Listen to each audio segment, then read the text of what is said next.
कार्य करें।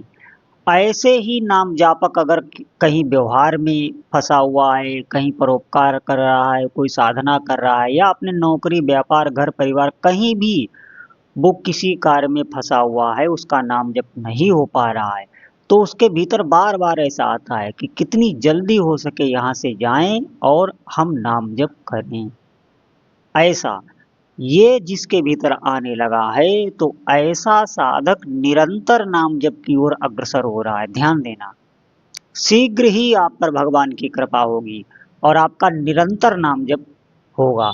क्योंकि जो अभ्यास करता है, जो श्रम करता है, जो नाम जप में मेहनत करता है, उस पर भगवान की कृपा होती है।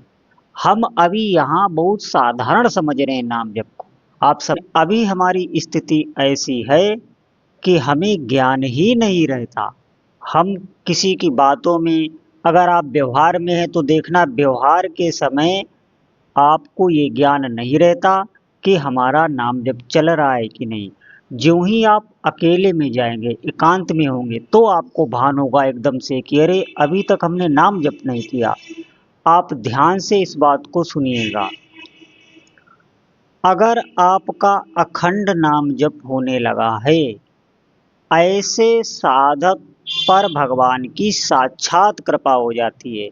अब उसकी जिस भी इष्ट देव का भजन कर रहे हैं, आपकी और आपके इष्ट देव के बीच कोई भी दूरी नहीं बचती।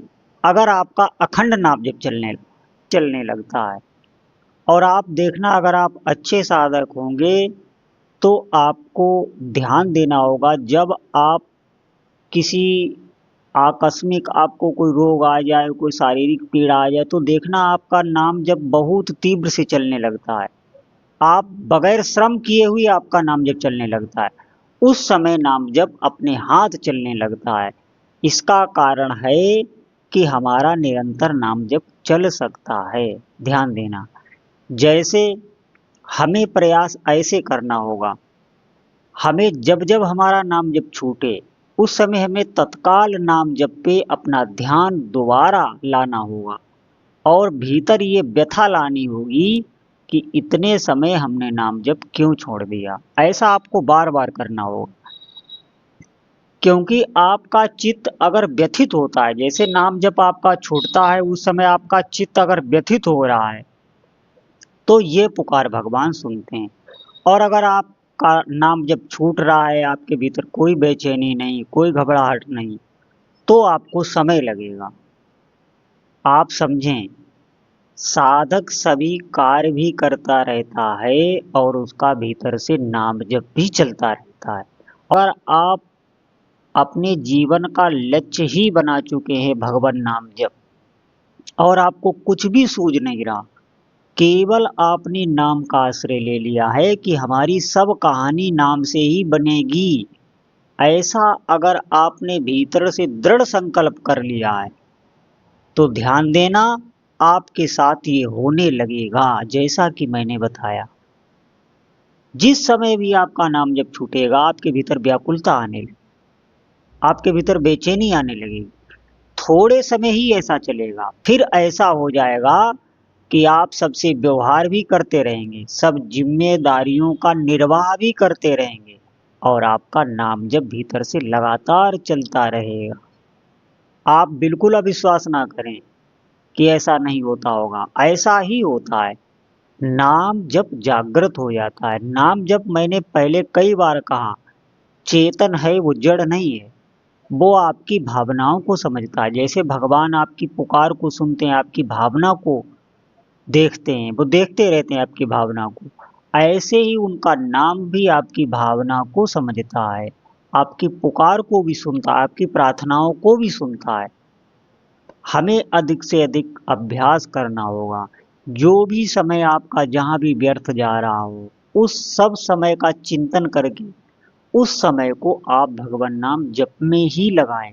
ज्यों ज्यों आप जप में लगेंगे, त्यों त्यों आपकी आध्यात्मिक शक्ति बढ़ने लगेगी, आपकी इंद्रियों में पवित्रता आने लगेगी, कोई भी पाप कर्म आपसे नहीं होगा, आपका आगे का जीवन बिल्कुल, आप निश्चिंत हो जाएं, मंगलमय होने वाला है। अभी तक जो हम करते चले आ रहे हैं, अभी तक हमें जो भी पापों का भार लदा हुआ है, ऐसे ऐसे पाप जमा होते हैं हमारे, हमें पता नहीं होता, लेकिन वो आने से पहले ही हमको भयभीत करते रहते हैं भीतर से। मन डरा हुआ रहता है, मन में कई शंकाएं उत्पन्न करते हैं। पाप जो बड़े बड़े पीछे होते हैं वो भय देते रहते हैं भीतर से।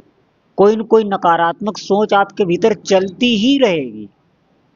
आप कभी भी भौतिक कार्य भी अच्छी तरीके से नहीं कर पाएंगे। आप हमारी बात पर ध्यान दें, ये बहुत बड़ी माया है भगवान की, इससे पार पाना है। सभी पाप कर्मों को अगर आपको जड़ से नष्ट करना है तो सर्व समर्थ भगवान नाम जप है।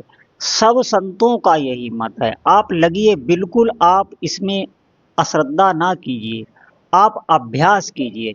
अभ्यास से ऐसा भी होता है कि आंखों में पट्टी बांध कर भी कोई भी व्यक्ति निशाना साधने लगता है, बड़े बड़े निशाना लगाने लगता है। उसकी आंखों में आप पट्टी बांध दीजिए लेकिन फिर भी वो निशाना साध लेता है। जितना जितना आप अभ्यास करते चले जाएंगे, आपका लक्ष्य होगा भगवान नाम जप, और आप किसी पर भी ध्यान ना दीजिए, किसी भी पर ध्यान ना दीजिए। आपका सुबह से शाम तक आप जो भी कार्य करते हैं वो कार्य करते रहें। मैं ये नहीं कह रहा हूँ आपको सब छोड़ देना है, उसी में आपको अभ्यास को बढ़ाना है। ये थोड़े दिन का श्रम होता है। नाम जप के अभ्यास को बढ़ाएंगे, थोड़े दिन आपको श्रम होगा इसमें, क्योंकि आपको कोई भी कार्य छोड़ना नहीं है, जितने भी कर्तव्य कर्म है सब करते रहना है, उसी में नाम जप को जोड़ लेना है। निरंतर आपको अभ्यास करना है। अभ्यास करते करते आप देखेंगे आपका चित्त इतना निर्मल हो जाएगा कि जिन भी इष्ट देव का आप नाम जप कर रहे हैं उनकी छवि आपके सामने, आंखों के सामने आने लगेगी, और उस छवि पर आप टिकने लगेंगे। और इतना आनंद का अनुभव होगा कि जितने भी नकारात्मक सोच है, जो भी गंदे विचार आते हैं, वो बिल्कुल नष्ट होने लगेंगे। भीतर से आप बहुत प्रसन्न रहेंगे लेकिन बाहर से आपको कोई नहीं समझ पाएगा, और दिव्य दिव्य अनुभव होने लगेंगे। स्वप्न भी आपके बदल जाएंगे, संकल्प आपके पूरे होने लगेंगे। ये ऐसा साधक जाता है, वहां पर दूसरों का भी, जो जिन जिन लोग व्यक्तियों से वो मिलेगा, जिन जिन व्यक्तियों के संसर्ग में आएगा, व्यवहार में आएगा, उन सबकी नकारात्मक सोच गायब हो जाती है। बिल्कुल उन्हें आनंद का अनुभव होने लगता है। जहां भी ऐसा भक्त जाएगा, उस भक्त में जितने भी भागवतिक सद्गुण हैं सब अपने हाथ आ जाते हैं। ये होगा, ये थोड़े दिन का समय है, बस आपको अभ्यास करना है। ऐसा अभ्यास करना है, लगातार आपको अभ्यास करना है, थोड़ी मेहनत इसमें है। आप ध्यान देना, आपको छोड़ना नहीं है। अगर आपने छोड़ दिया तो फिर दोबारा उतना ही श्रम करना होता है। आपकी कामनाओं को पूर्ण करने में भगवान का नाम जप समर्थ है। इसीलिए सभी साधकों से प्रार्थना है, अधिक से अधिक भगवान नाम जप करें, आगे आपको खुद अनुभव होने लगेगा। बोलो जय जय श्री सीताराम।